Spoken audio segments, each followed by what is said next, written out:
दोस्तों 4 साल का लंबा इंतजार खत्म हो गया है क्योंकि भारत जल्द ही इतिहास रचने वाला है। पिछली बार असफल हुए चंद्रयान 2 से सीख लेकर भारत ने बनाया है पहले से भी ज़्यादा बेहतरीन स्पेसक्राफ्ट जो चंद्रयान 3 मिशन के तहत चांद को अपनी मुट्ठी में कर लेगा। जी हाँ दोस्तों, 14 जुलाई 2023 के दिन दोपहर 2:35 के वक्त चंद्रयान 3 चंद्रमा के लिए रवाना हो गया है और इस बार का चंद्रयान मिशन पूरी दुनिया को ये दिखाने के लिए तैयार है कि भारत स्पेस रिसर्च के फील्ड में भी पूरी दुनिया से आगे है। और आज हम आपको चंद्रयान 3 मिशन की लॉन्चिंग, चांद की सतह पर लैंडिंग, बजट, लॉन्च रूट और स्पेसक्राफ्ट में किए गए बदलाव से लेकर इसके मुख्य मिशन की पूरी जानकारी देंगे ताकि आप भी इसरो के इस खास मिशन का एक हिस्सा बन सकें। पूरा वीडियो जरूर देखिएगा। साथियों, आज तक सिर्फ अमेरिका, रसिया और चीन जैसे देशों को ही चांद पर अपना स्पेसक्राफ्ट उतारने में सफलता मिली है और चंद्रयान 3 मिशन सफल होते ही भारत दुनिया का वो चौथा देश बन जाएगा जिसने चांद पर जीत हासिल की है। आज से करीब 4 साल पहले 22 मई 2019 के दिन भारत ने चंद्रयान 2 को चांद पर भेजने की कोशिश की थी और इस दौरान पीएम नरेंद्र मोदी भी इसरो के बेंगलुरु वाले हेड ऑफिस में पहुंच गए थे और पूरा देश यही आशा लगाए हुए बैठा था कि चंद्रयान 2 मिशन सफल हो जाएगा। मिशन के शुरुआत में सब कुछ सही चल रहा था और 7 सितंबर के दिन चंद्रयान 2 चंद्रमा की सतह पर उतरने ही वाला था कि तभी चंद्रयान की सतह से 2 किलोमीटर की ऊंचाई पर हमारा विक्रम लैंडर से संपर्क टूट गया और हम चांद पर लैंडिंग करने में असफल हो गए। मिशन में मिली इस असफलता से इसरो के चीफ काफ़ी ज़्यादा भावुक हो गए थे। तब प्रधानमंत्री नरेंद्र मोदी ने उन्हें गले लगाकर सांत्वना दी थी। इसके बाद प्रेस मीटिंग में कहा था कि हम यहाँ रुकेंगे नहीं बल्कि इससे सबक लेकर आगे बढ़ेंगे क्योंकि विज्ञान यानी प्रयास और प्रयास। प्रधानमंत्री नरेंद्र मोदी की कही गई इन बातों को आधार बनाकर इसरो ने चंद्रयान 3 को चांद पर भेजने के अपने सपने फिर से बुनना शुरू कर दिया था।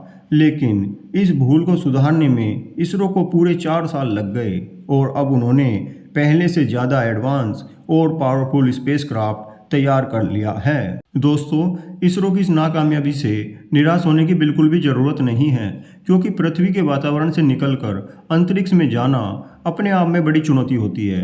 और चांद के लिए बता दें कि अमेरिका ने अपने चांद मिशन में से 26 बार फेल हो चुका है।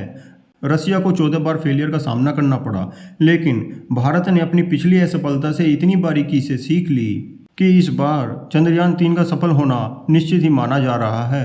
इस पर बात करते हुए इसरो के मौजूदा चीफ एस सोमनाथ ने कहा है कि चंद्रयान 2 मिशन से हमें भले ही असफलता मिली थी, लेकिन बड़ी बात यह है कि हम इससे सीख लेकर आगे बढ़ते रहे हैं। आगे उन्होंने कहा कि असफलता मिलने का ये बिल्कुल मतलब नहीं है कि हम कोशिश करना ही बंद कर दें। चंद्रयान 3 मिशन से भी हमें बहुत कुछ सीखने को मिलेगा और इस बार हम इतिहास जरूर रचेंगे। साथियों, 14 जुलाई के दिन दोपहर के 2:35 पर इसरो अपने आंध्र प्रदेश के श्रीहरिकोटा स्थित सतीश धवन स्पेस सेंटर से अपने चंद्रयान 3 को लॉन्च कर दिया है। इसरो के मुताबिक चंद्रयान 3 को उसी रास्ते चांद पर भेजा जाएगा जो चंद्रयान 2 का था। साथ ही इसे चांद के दक्षिणी ध्रुव पर ही उतारा जाएगा जहां पर चंद्रयान 2 को उतारा जाने वाला था।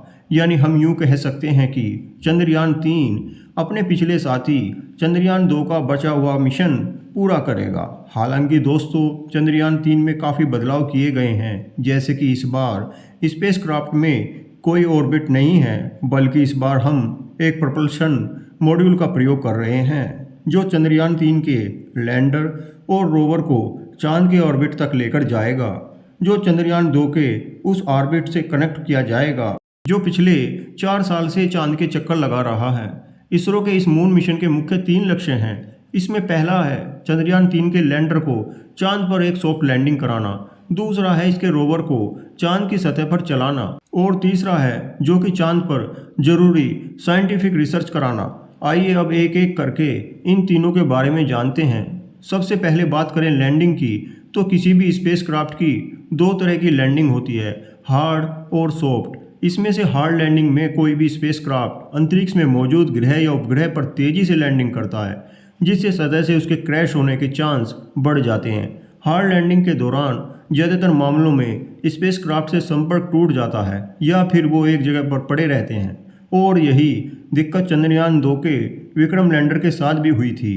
अब कोई भी स्पेस एजेंसी अपने स्पेसक्राफ्ट की हार्ड लैंडिंग नहीं कराना चाहती, लेकिन कई बार तकनीकी दिक्कतों की वजह से ऐसी लैंडिंग हो जाती है और ज़्यादातर मामलों में मिशन फेल हो जाते हैं। दूसरी तरफ सॉफ्ट लैंडिंग में कोई भी स्पेसक्राफ्ट ग्रह और उपग्रह पर बिल्कुल धीरे धीरे उतरता है, जिससे उसके डैमेज होने के चांसेस कम हो जाते हैं। और चंद्रयान 3 के लैंडर विक्रम को भी इस बार सॉफ्ट लैंडिंग के लिए तैयार किया गया है। दूसरा रोवर को चांद पर चलाने की बात करें तो इसके रोवर का नाम प्रज्ञान रखा गया है, जिसे लैंडिंग के बाद चांद की सतह पर उतार दिया जाएगा, जिससे इसके पार्ट्स डैमेज नहीं होंगे और यह अपना मिशन पूरा करके फिर से उड़ान भरकर ऑर्बिट से जुड़ जाएगा। इस रोवर में कई सारे नेविगेशन कैमराज, एनर्जी के लिए सोलर पैनल्स और कम्युनिकेशन के लिए एंटीना लगाए गए हैं। इसका वजन करीब 27 किलोग्राम है और यह चांद के सतह से डेटा कलेक्ट करके लैंडर को भेजेगा और लैंडर इस डेटा को ऑर्बिट को भेजेगा, जहां से यह डाटा इसरो के रिसर्च सेंटर पर पहुंचेगा। अब इस मिशन के तीसरे लक्ष्य यानी रिसर्च की बात करें तो चंद्रयान 3 का लैंडर चांद के उस दक्षिणी ध्रुव पर लैंड करेगा जहां आज तक कोई स्पेसक्राफ्ट नहीं गया है। यहाँ पर लैंडर और रोवर मिलकर चांद के तापमान की जांच करेंगे, चांद पर होने वाले भूकंपीय घटनाओं की जांच करेंगे, साथ ही ये चांद के वातावरण में गैस और प्लाज्मा की भी जांच करेंगे। इसके अलावा कई सीक्रेट रिसर्च भी किए जाएंगे। कुल मिलाकर इसरो चांद से वो डेटा कलेक्ट करेगा जो चांद पर मानव बस्ती बसाने की कोशिश को एक और कदम आगे ले जाएगा। साथियों, चंद्रयान 3 का लैंडर चांद पर एक लूनर दिन तक रहेगा, जो कि धरती पर 14 दिनों के बराबर होता है। आइए दोस्तों, अब जानते हैं चंद्रयान 3 धरती से लेकर चांद का सफर कैसे पूरा करेगा।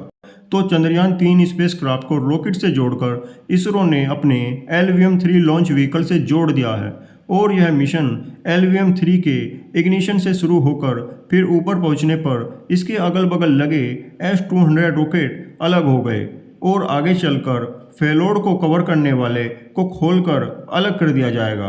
रॉकेट का दूसरा चरण भी अंतरिक्ष में मेन स्पेसक्राफ्ट से अलग हो जाएगा, जिसके बाद अगले चरण में क्रायोनिक इंजन को चालू कर दिया जाएगा जो चंद्रयान 3 को चांद तक लेकर जाएगा। फिर ये स्पेसक्राफ्ट धरती के चक्कर लगाते हुए पृथ्वी से दूर होता चला जाएगा और फिर ये चांद की कक्षा में पहुंचकर धीरे धीरे पैराशूट की सहायता से चांद की सतह पर 23 या 24 अगस्त को उतर जाएगा।